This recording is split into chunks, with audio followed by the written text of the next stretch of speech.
আসসালামু আলাইকুম। আমি পপি। দীর্ঘ ২৮ বছর চলচ্চিত্রে কাজ করেছি, অনেক সুনামের সাথে, সম্মানের সাথে। কোটি কোটি দর্শকদের ভালোবাসা পেয়েছি, ইন্ডাস্ট্রির মানুষের ভালোবাসা পেয়েছি। কিন্তু এই মুহূর্তে আমি ক্যামেরার সামনে কথা বলছি একজন ব্যর্থ মানুষ হিসাবে। ব্যর্থ মানুষ বলছি এই কারণে, সবার মন জয় করতে পারলেও দীর্ঘ ২৮ বছর আমি যাদের জন্য কাজ করেছি, যাদেরকে এই হাতে লালন পালন করেছি, তাদের কাছে আমি অযোগ্য একজন মানুষ। তাদের মন মতো চলতে পারিনি, তাদের মনের মতো করে নিয়ন্ত্রিত হতে পারিনি। হয়েছি, একসময় হয়েছি, কিন্তু এখন হতে পারি না। তার করে বলেছি আমি একজন ব্যর্থ মানুষ। একটা মানুষ তো সবসময় সবার কাছে ভালো হতে পারে না, সব সময়ের জন্য ভালো হতে পারে না। আমি যখন ইনকাম করেছি, দু হাতে দিতে পেরেছি, লুটাতে পেরেছি, তখন আমি আমার পরিবারের কাছে অনেক প্রিয় একজন মানুষ ছিলাম।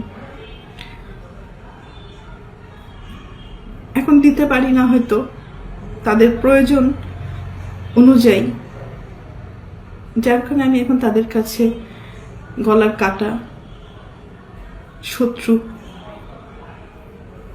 এবং অপছন্দের একজন মানুষ। দীর্ঘ ২ দিন যাবৎ আমি আসলে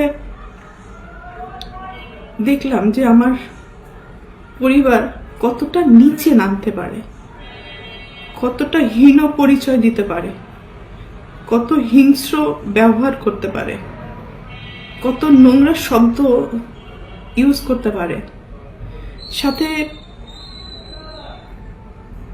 আমার মিডিয়া, তারাও আমার একসময় চলার পথের সঙ্গী হিসাবে কাজ করেছে। মিডিয়ার কাছ থেকে সবসময় আমি সহযোগিতা পেয়েছি, ভালোবাসা পেয়েছি, সাপোর্ট পেয়েছি। কিন্তু